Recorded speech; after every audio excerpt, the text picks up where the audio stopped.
Well, hello and welcome back to another thrilling edition of the Andrew Eborn Show and our regular frolic through the fields of fun and fascinating facts. And to help me, I'm joined yet again by Professor Ananth Viswanathan. How are you doing, Professor?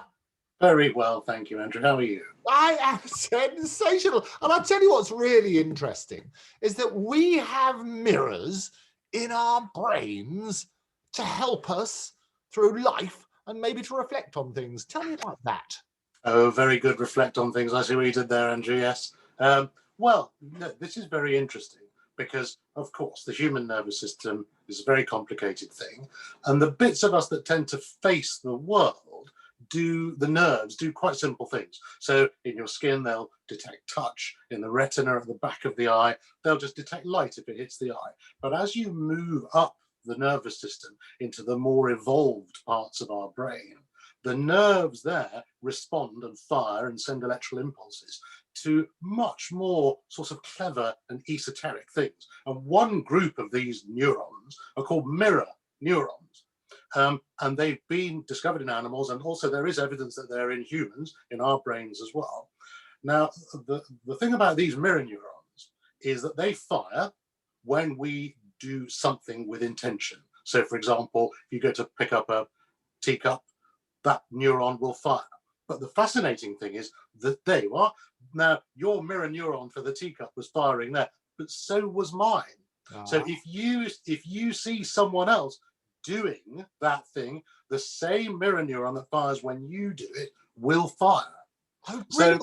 So is that like reflective? Because they often say that a yawning mechanism, for example, if I yawn, that triggers you to yawn. Is that working the same principle? Well, it could be. So the question is, what exactly are these mirror neurons for? And the answer is there's a lot of debate about it. So it could be, as you say, just imitation. So as yawns are contagious, but lots of other behaviors that might be very useful to learn, how to find food, how to start a fire, that kind of thing. Imitative behavior is evolutionarily very helpful. So that might be one use of them. The other possible use is that they give you a clue about other people's intentions and what they're doing. And that's sort of part of the theory of mind, because to be social creatures, really, you need to be able to put yourself in someone else's shoes. So there's a classic game that psychologists play to see if you've developed this theory of mind. What they do is they'll show a child two dolls, and these dolls are typically called Sally and Anne, right? And Sally has a little basket in front of her with a lid on it, and Anne has a little box in front of her with a lid on it. And there's a red ball. Sally puts the red ball in the basket and then leaves. So you take the doll away. And then what happens is that Anne takes the ball out of the basket and puts it in the box and puts the lid on. And then Sally comes back into the room. And the question you ask the child is, where is she going to look for the ball? And very young children will say, well, she's going to look in the box because the ball's in the box. Slightly older children will say, well, no, she thinks it's in the basket because she hasn't seen Anne hiding it. So she will look in the basket. And that's a step towards theory of mind and becoming a well-functioning social creature. Whether or not mirror neurons help with that, or it's just imitation, or it's something else, we just don't know. But it's going to be a fascinating journey to find out what they do. So Sally and Anne, I reckon Anne will put it straight on eBay and try and get a bit of dosh. There you are. Happens. I love that. But in terms of the power to influence people, being aware of these mirrors is actually really powerful, isn't it? Very much so. Very much. That might be how you sometimes get a strong clue as to what someone's thinking. And it could be because you've just been observing their non-verbal cues, and your mirror neurons are firing based on the thoughts that are actually going on in their heads. It's possible. Oh, fantastic. I love it. I love exploring this.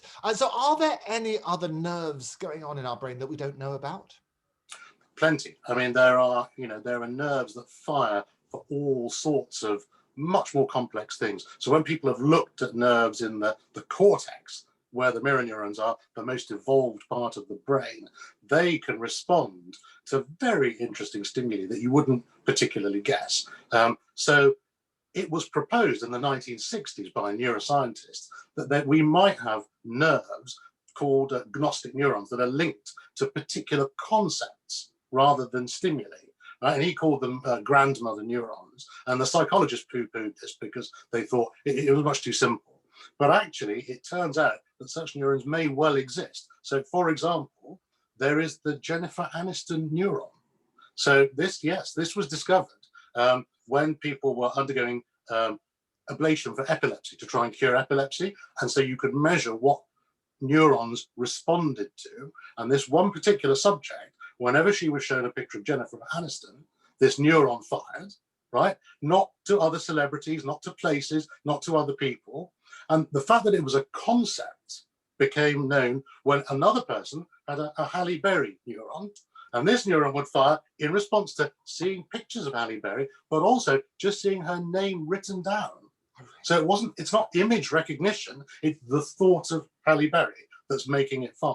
So there's a lot of complicated processing that's going on at a neural level that we're only just starting to unravel. It's interesting. I love it. And so do you reckon there's an Andrew Eborn neuron? Because I got it on everybody's nerves, don't I? I think the Andrew Eborn neurons are growing more and more. I don't think you need to worry about that. Is that right? Get on everybody's nerves. I love it. Professor, it's always a delight. Thank you very much for joining us. My pleasure. My pleasure. Bye-bye. Bye-bye. So, thank you very much indeed. Extraordinary Jennifer Aniston. Who would have thought?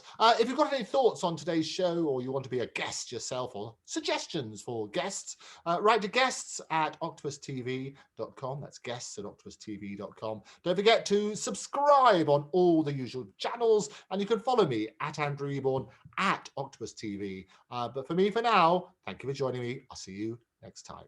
Bye-bye.